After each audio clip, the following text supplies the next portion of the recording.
성경입니다. 다니엘서 1장 8절에서부터 10절까지입니다. 다니엘이 10대 때, 아주 어릴 때입니다. 그때 자기 고국인 유다가 망했습니다. 그때 당시 이 바벨론이라고 하는 나라는 세계에서 가장 강력한 제국이었습니다. 주변에 있는 모든 나라들을 다 집어삼키고, 그리고 유다도 마찬가지였습니다. 참 안타까운 것은 예루살렘이 멸망할 때 하나님의 성전에 있는 그 거룩한 기구들, 그것도 모조리 다 실어다가 바빌론으로 가져갔습니다. 그리고 그것을 따로 모셔놓은 것이 아닙니다. 각 나라에서 가져온 보물들, 우상들, 그런 것 가운데 하나님의 성전에 있던 기구들도 그냥 산더미처럼 거기에 묻혀버리고 말았습니다. 그때 당시 나라가 망할 때 많은 사람들이 끌려왔는데 그 끌려온 사람들 가운데 어린아이들이 있었어요. 쓸만한 사람들을 뽑아가지고 바벨론으로 끌고 갔는데 그 중에 하나가 바로 다니엘입니다. 다니엘서 1장 1절에 보면 유다 왕 여호야김 위에 있은 지 3년이 되었을 때 바벨론 왕 느부갓네살이 예루살렘에 이르러 그 성을 에워쌌다. 유다를 침공해서 예루살렘을 에워싸고, 그리고 결국은 예루살렘은 느부갓네살 왕 손아귀에 넘어갑니다. 오늘 1장 4절 5절에 보면 느부갓네살 왕 황관장 아스부나스에게 왕이 명합니다. 이스라엘 자손 중에 왕족, 귀족, 흠이 없고 용모가 뛰어나고 아름다우며 지혜를 통달한 그런 소년을 데리고 오게 해라. 그 가운데 하나가 바로 다니엘이었습니다. 왜 그런가 하면 그때 당시 세계 제패의 꿈을 가진 이 왕이 많은 인재가 필요한 겁니다. 특별히 여러 나라가 연합을 해야 되기 때문에 다민족 사회로 이제 가는 거예요. 그래서 각 나라의 훌륭한 인재들을 미리 다 뽑아다가 바벨론 사람을 만드는 겁니다. 그래서 그들을 이제 그곳으로 파송해서 그 나라를 다스리는 바벨론의 인물로 쓰려고 지금 이 느부갓네살 왕이 계획을 가지고 인재를 뽑아서 영재 교육을 시키는 겁니다. 그때가 이 다니엘이 10대 때입니다. 우리가 잊어서 안 될 게 있어요. 다니엘은 끌려간 것이 아니라 하나님이 다니엘을 바빌론으로 보낸 겁니다. 오늘 우리도 마찬가지예요. 우리가 어떻게 하다 끌려와서 여기 있는 게 아닙니다. 하나님이 우리를 보내심으로 오늘 우리가 이 현장에 살고 있는 거고, 우리가 이 땅에 존재하는 겁니다. 제가 교회 목회자로 오늘 서 있는 것도 하나님이 보내신 것이요, 또한 여러분들이 오늘 한 공간에서 함께 예배 드리는 것도 하나님이 여러분들을 오늘 이곳에 보내신 거예요. 우리는 하나님의 주권, 하나님의 역사 중심으로 나를 바라보고, 그리고 세상을 바라볼 수 있어야 답이 나오는 겁니다. 어릴 때 끌고 갔어요. 10대 소년 때. 왜냐하면 벌써 나이를 먹으면 이미 굳어지기 시작합니다. 몸만 굳어지는 것이 아니에요. 생각도 굳어지고 사상도 굳어집니다. 자기 틀을 갖게 됩니다. 자기 주관이 생깁니다. 그러나 이 어릴 때, 이 10대 때는 무한한 가능성이 있습니다. 뭐든지 가르치면 다 수용을 합니다. 하나님의 말씀도 강력하게 빨아들입니다. 이 중국에서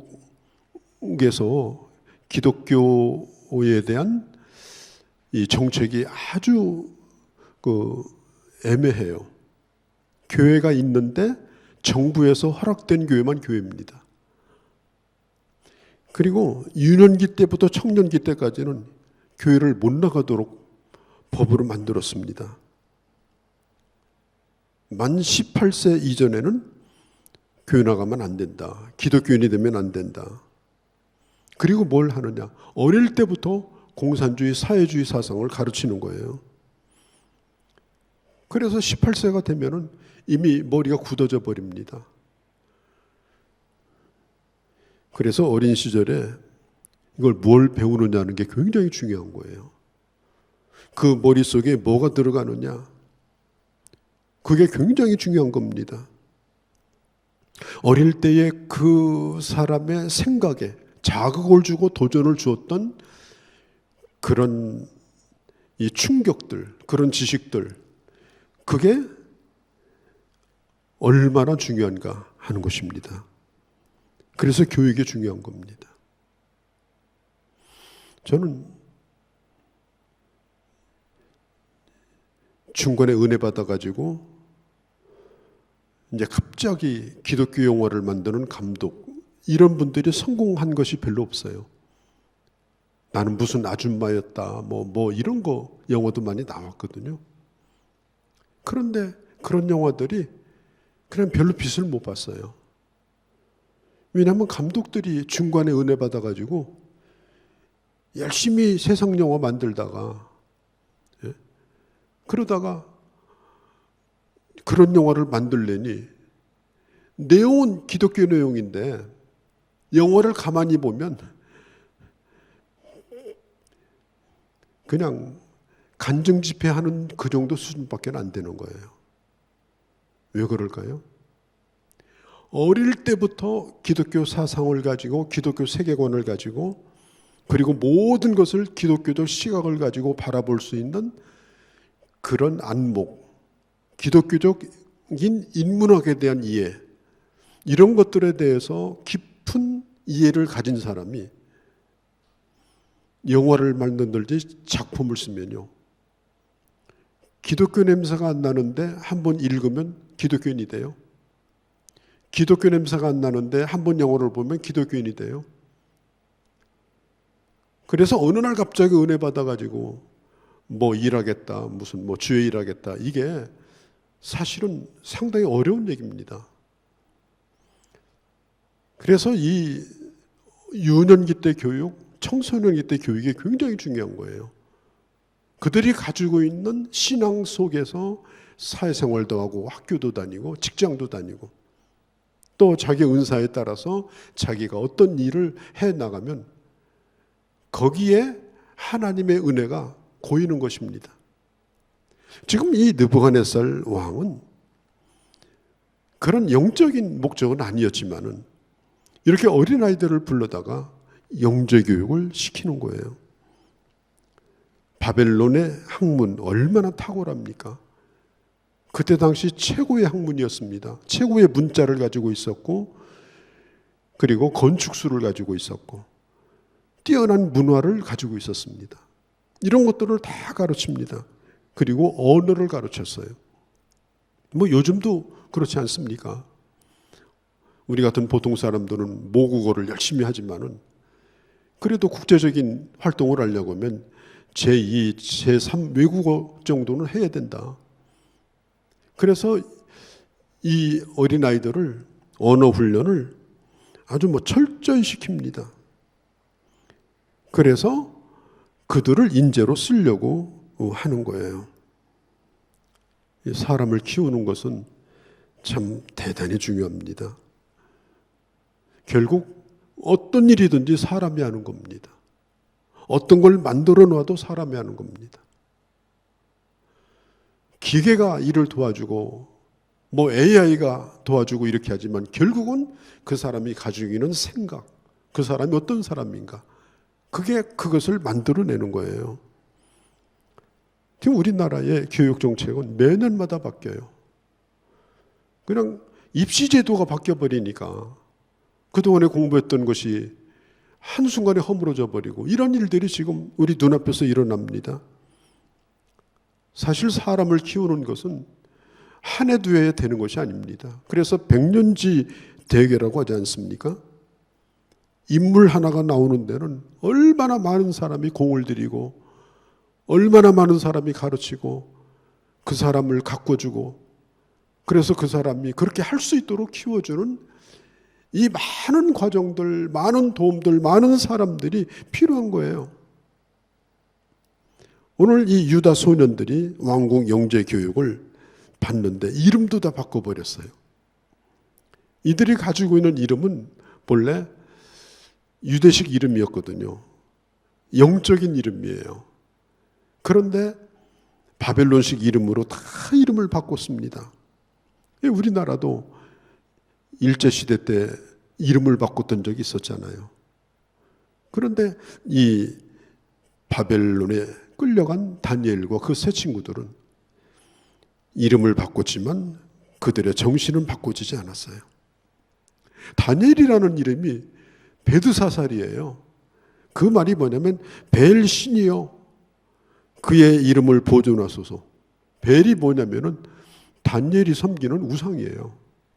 이름을 그렇게 바꿔놓고 다니엘도 아니고 베드사살로 수십 년 동안 불렀지만 다니엘은 한 번도 벨을 숭배한 적이 없어요. 그러니까 이 어릴 때 받았던 영향, 이미 다니엘은 어렸을 적에 바벨론으로 끌려오기 전에 벌써 10대 어릴 때에 그는 하나님의 사람으로 그는 골격을 갖추고 있었던 것입니다. 우리 세상 사람들은 실력을 원합니다. 실력이 없으면 아무것도 못해요. 실력이 없으면 하고 싶은 일도 못합니다. 좋은 학교도 못 들어갑니다. 자격증도 못 탑니다. 어디 가서 시험 치러서 합격도 못합니다. 실력이 있어야 되는 거예요.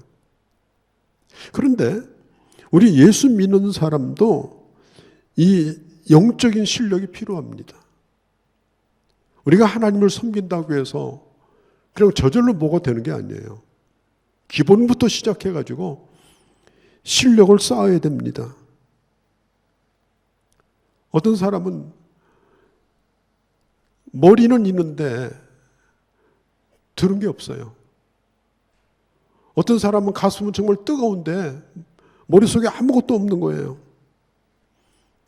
영적으로도 실력 있고 또 가슴도 뜨거운 열정도 가지고 있고 그리고 성령이 충만하고 말씀이 충만하고 이렇게 살아있는 그런 하나님의 사람들이 많이 일어나야 됩니다.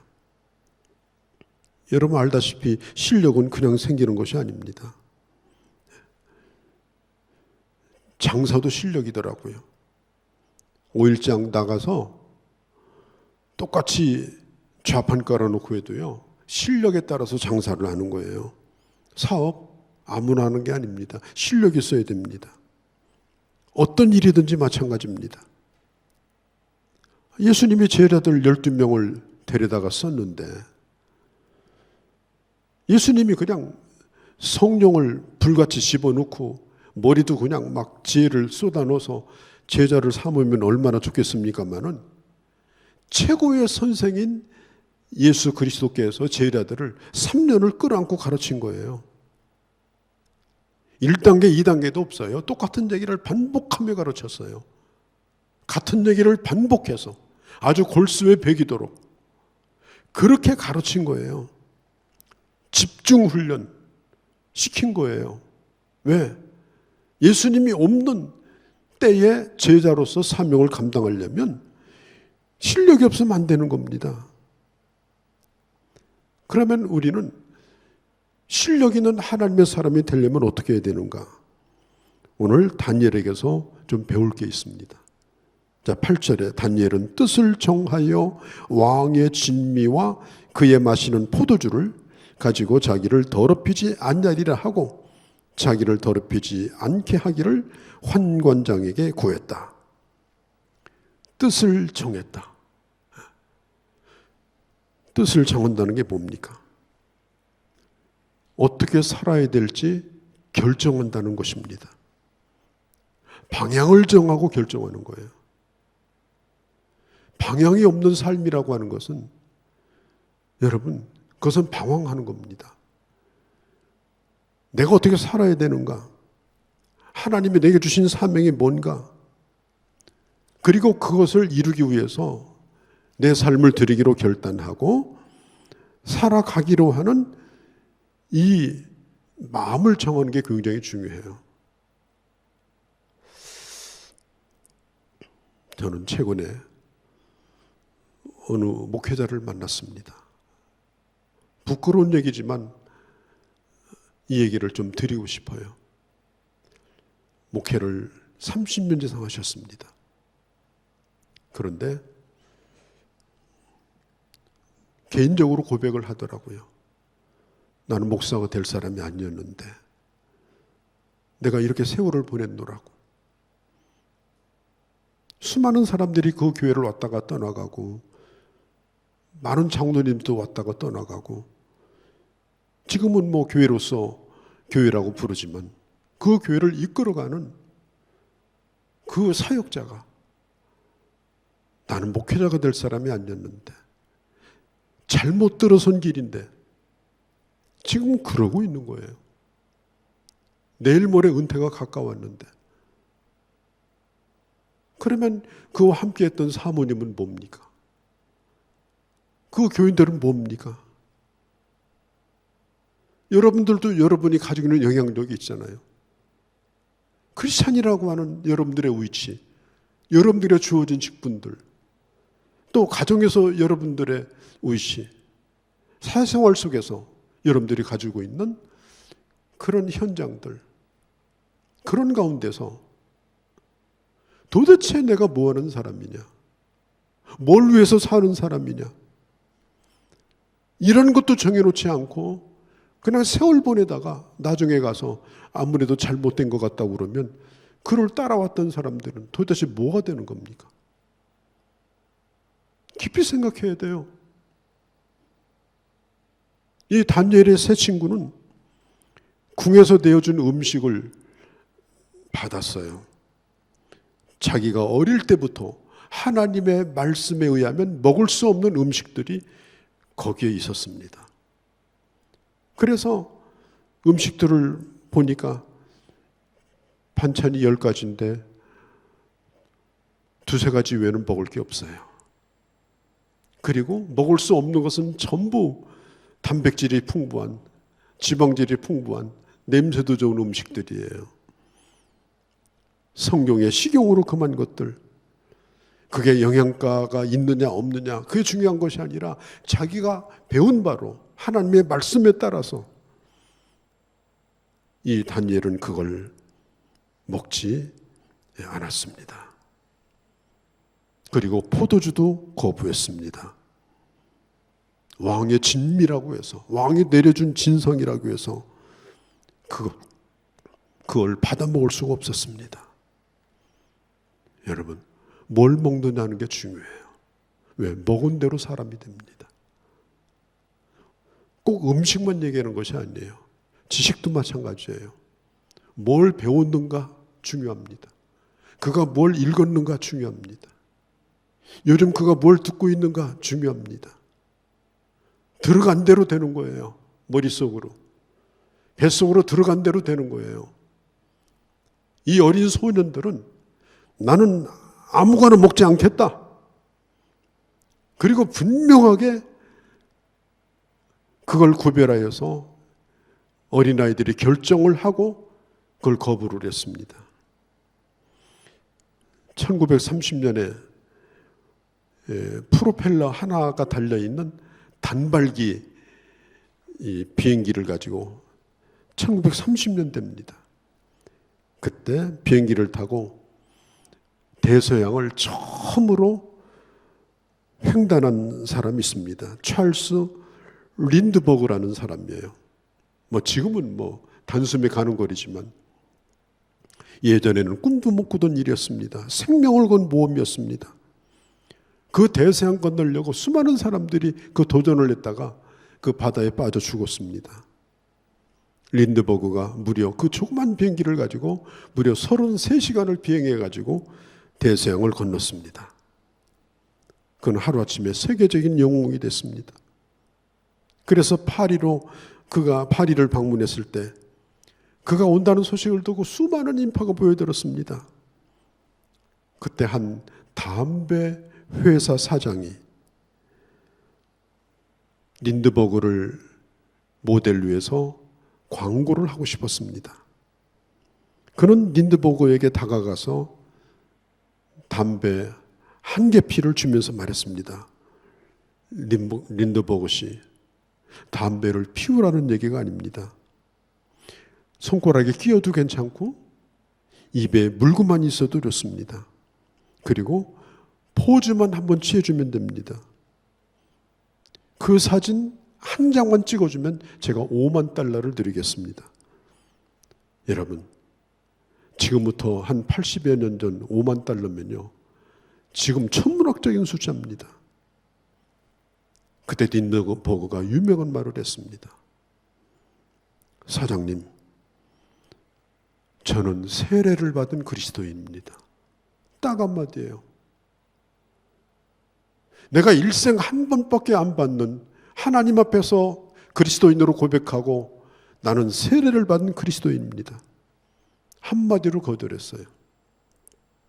이 이야기가 파리 신문에 기사로 퍼졌습니다. 사람들에게 화제가 됐습니다. 특별히 그때 당시 잠자고 있던 크리스찬들을 깨우는 그런 큰 경종을 울렸습니다. 살아있는 물고기는 결코 물길에 흘러가지 않습니다. 자기가 사는 자리를 지키든지 아니면 거슬러 올라갑니다. 죽은 물고기만 떠내려갑니다. 썩으면서 떠내려갑니다. 그러다가 어느 갯벌에 시커멓게 나둥그러지는 거예요. 로마서 12장에 보면 이렇게 말합니다.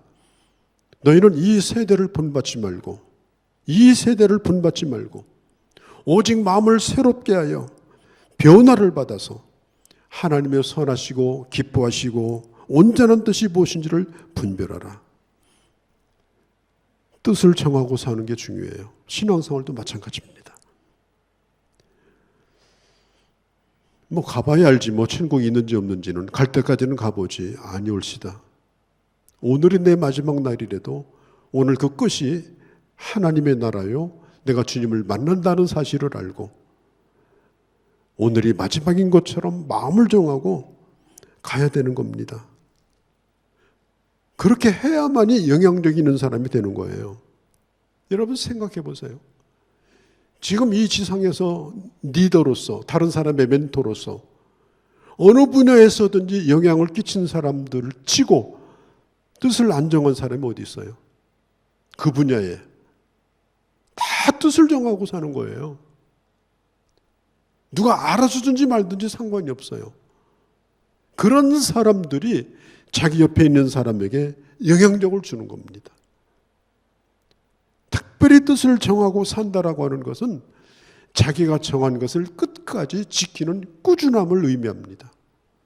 뜻을 정한 사람은 꾸준하게 그 일을 합니다. 오늘 아침 어제 조간신문에 보니까 우리 교회 다녀간 김영석 교수가 집 나이로 지금 103세가 됐어요. 1920년에 태어났습니다. 책은 책이 한 권 나왔어요. 그래서 그 대담을 하는 것을 제가 유심히 읽어봤는데 그가 이런 말을 합니다. 당신은 행복합니까? 기자가 물으니까 나는 행복합니다. 나는 행복합니다. 그러면 행복의 비결이 뭡니까? 그는 한마디로 이렇게 말했습니다. 내가 행복할 수 있었던 비결은 성실함입니다. 성실함. 내게 주어진 일에 대하여 누가 알아주든지 말든지 성실하게 자기의 길을 지켜온 거예요. 신앙생활도 그렇게 하고 자기의 맡겨진 일도 그렇게 하고, 이 성실을 허무는 순간에 모든 것은 끝나버리는 겁니다. 자기 스스로도 불행하고 그를 따라가는 사람도 사실은 불행한 거예요. 자기가 정한 뜻, 자기가 가고자 하는 그 길을 한두 번 잘하는 것이 아닙니다. 성실함으로 끝까지 잘하는 거예요. 저는 목회자로서 그것이 중요하다고 생각합니다. 그것이 스스로가 행복한 길입니다. 특별히 신앙생활 그렇습니다. 신앙생활 잘한다고 상 주는 법이 없고 신문 나는 법 없습니다. 그러나 우리가 하나님 앞에 뜻을 정하고 주님의 사람으로 살기로 결단하고 신앙생활을 시작했으면 성실하게 하셔야 됩니다. 왜? 하나님은 무엇보다도 성실하신 분이에요. 성실한 사람하고 통하는 거예요. 성실한 사람과 하나님을 상대하시는 거예요. 그를 하나님이 축복하시는 거예요. 변하지 않는 사람, 어제 오늘이 같은 사람. 이런 매스컴을 보면 달인이 나오죠. 저는 그 프로를 굉장히 즐겁게 봤습니다. 그분들이 대단한 분들이 아니에요. 뭐 병 쌓는 일, 박스 접는 일, 심지어 붕어빵 담는 봉지 이거 붙이는 일. 저는 그런 분들을 존경해요. 그걸 누가 알아주겠습니까? 그러나 자기가 하는 그 일을, 그걸 가지고 가족들을 먹여 살리고, 기왕이면 이 일을 더 잘하고 싶어서 어떻게 하면 잘할까? 그래서 연구하고 또 연구하면서, 그래서 평범한 일이지만 달인으로 사는 거예요. 저는 우리가 성경 보는 것도 그렇고 기도하는 것도 그렇고 특별히 하나님 앞에 예배하는 것도 그렇습니다. 여러분, 지식과 실력은 분명히 다릅니다. 성경을 많이 알았다고요? 성경 공부 많이 했다고요? 그게 영적인 실력이 아닙니다. 마음을 정하고 내가 정한 바를 꾸준한 것으로 지켜내고 주님 보실 때 똑같은 모습으로, 땀 흘리는 모습으로, 우리 하나님 앞에 성실한 모습으로 가장 행복하게 부끄럽지 않게 주님을 맞을 수 있는 바로 그 사람이 바로 하나님의 사람이요, 그 사람이 바로 이 땅에서 영향을 끼칠 수 있는 그런 영적인 리더가 되는 것입니다. 안 될 때 특별한 방법을 찾는 것이 아닙니다. 새로운 방법에 기웃거리는 것이 아닙니다. 정말 어렵고 힘들 때는 하나님을 의지하고 주님을 바라보고 일단은 버티는 겁니다. 그게 바로 신앙생활이요. 그게 바로 우리 인생이 아니겠습니까? 우리는 전도하기로 결심을 다 해보잖아요. 전도는 될 때도 있고 안 될 때도 있어요. 또 새신자 양육하려고 하는데 도무지 변화가 될 때도 있고 안 될 때도 있어요. 사역의 열매가 없어서 낙심이 될 때도 있어요. 그러나 끝까지 포기하지 아니하고 자기가 정한 바를 지키려고 할 때에 그것이 쌓이고 쌓여서 그게 결국은 실력이 되어지고 능력이 되어지는 거예요. 그럴수록 주님의 말씀 붙들고 더 씨름해야 되고, 그럴수록 더 무릎을 꿇어야 되는 거예요. 새로운 방법을 찾지 말고 내가 이미 가지고 있는 것을 잘 갈고 닦고 지키려고 해야 되는 거예요.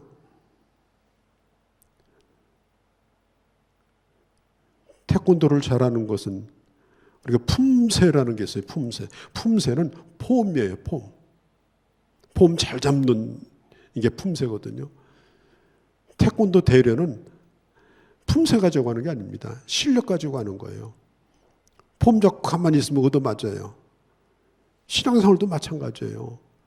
뭐 내가 뭐다, 무직분이 뭐다, 뭐 그 폼 잡고 있어봐야 아무 소용없어요. 실제로 실력이 있어야 돼요. 실제로 영적인 능력이 있어야 되는 거예요. 오늘 기도하고 있는가? 오늘 나는 말씀에 충만한가? 그 말씀을 지키려고 내 삶의 현장에서 고민하면서 내가 순종하고 있는가? 나는 오늘 또 성령의 도심을 바라면서 오늘 또 나는 하나님을 갈망하고 있는가? 그런 가운데서 이 세상에서도 영향력을 가지는 하나님의 사람으로 하나님이 그를 쓰시는 겁니다.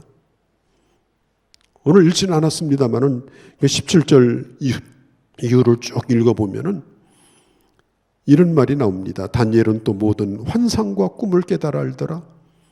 환상과 꿈을 깨달아 알더라. 이 말은 맨날 환상을 보고 꿈 꿨다 이런 뜻이 아니고 자기가 가지고 있는 지혜와 지식을 가지고 세상 돌아가는 것을 정확하게 분별하고 판단하는 능력을 가지고 있었던 거예요. 다니엘은 어릴 때부터 지도자의 기질이 있었어요. 이 어마어마한 바벨론이라는 대제국, 얼마나 넓고 큰 땅입니까? 그런데 그 나라의 모든 것을 어릴 때부터 정확하게 읽고 있었어요. 그걸 그리고 정확하게 판단하고 있었어요. 어릴 때부터 그런 능력을 그가 가지고 있었습니다. 그는 자기가 가지고 있는 하나님의 말씀, 하나님이 주신 지혜를 가지고 정확하게 정치를 바라보고 경제를 바라보고 사회를 바라보고 오늘 이 세상에서 일어나는 그 복잡한 현상들을 바라보고 그리고 판단하는 거예요. 그러니까 그가 총리 대신이 된 겁니다. 어릴 때. 나이 많이 먹은 원로대가 아니에요. 나이가 젊었을 때에 어마어마한 제국의 총리가 되는 능력을 그가 갖게 된 것입니다. 저는 오늘 우리 이 정치 현실을 바라보면서 그냥 항상 이게 틀면 그분들 나올 때 꼭 막장 드라마 보는 느낌을 받아요. 불쾌하기도 하고 또 스트레스 해소도 되고 참 답답해요. 근데 조사를 해보면요. 국회의원들의 3분의 1이 집사님 아니면 장로님이래요, 지금. 3분의 1이. 적어도 100명 이상이 지금 집사님, 장로님인데 이 국회를 보면은 완전히 바닥입니다. 정치 수준이 완전히 바닥 수준이에요. 하나님의 사람이 거기 어디 있는지, 그들이 어떤 시각을 가지고 나라를 바라보고 국민을 생각하고 정의로운 것을 지켜나가려고 하는 건지 그냥 떼거지들만 보이는 거예요. 떼거지들만. 그냥 얼굴에 뭐가 씌었는지 도대체 알 수가 없어요. 왜냐하면 하나님의 사람들이 영적인 실력을 가지지 아니하고 썩은 물에 흘러가니까 이 정치도 썩는 거예요. 나라도 어지럽고. 그러면 정치만 그러냐? 아니에요. 내가 속해 있는 가정, 내가 속해 있는 직장들, 내가 작은 어떤 공동체 하는 일들 가운데도 마찬가지입니다. 내가 살아서 하나님의 사람으로 영적인 실력을 갖춰서 날마다 말씀을 묵상하고 이 말씀대로 어떻게 살까? 하나님 앞에 능력을 구하고 그리고 삶의 현장 가운데서 고민하면서도 순종하고 안 되면 또 하나님 앞에 묻고 그러면서 끊임없이 하루하루를 살다 보면은 어느 순간에 나도 모르게 뛰어난 하나님의 사람이 되는 거예요. 무슨 직장에서 뭐 신우회 만들고 무슨 선교회 만들어가지고 요일정에서 막 직장에서 맨날 예배드리고 그런다고 하나님 나라가 오는 게 아닙니다. 한 사람 한 사람이 하나님의 사람으로 사는 사람이 이 세상에 많아져야 돼요. 예수 그리스도는 지혜와 지식의 보물창고라고 골로새서 2장에 말했습니다. 그러면 예수 그리스도를 믿는 하나님의 사람들은 어디를 가든지 그런 지혜와 지식을 가진 보물창고와 같은 그런 하나님의 사람으로 우리는 살 수가 있는 거예요. 연말에 지나면서 우리는 한 해를 어떻게 살았는가? 그리고 나는 어떤 뜻을 정하고 그 길을 지켜왔는가? 우리 다시 한번 생각하고 난 여러분들 가운데, 우리 교회 가운데, 우리 자녀들 가운데 이런 실력 있는 하나님의 사람들이 무수히 일어나기를 바라고, 그래서 이 땅에 진정으로 하나님의 영향력이 끼쳐지는 사람들로 인해서 하나님의 나라가 임하는 그런 주님의 사람들이 여러분 다 되어지기를 주의 이름으로 축원합니다. 거룩하신 우리 아버지, 오늘 어린 다니엘이 바벨론으로 끌려온 것이 아니라 하나님이 그를 보냈고, 그리고 세상의 학문을 배웠지만 그는 이미 영적인 실력을 갖췄기 때문에 그 모든 것을 그 안에 녹여버리고, 그래서 세상을 다스리는 지도자로 그는 등에 쓰임을 받을 수가 있었습니다.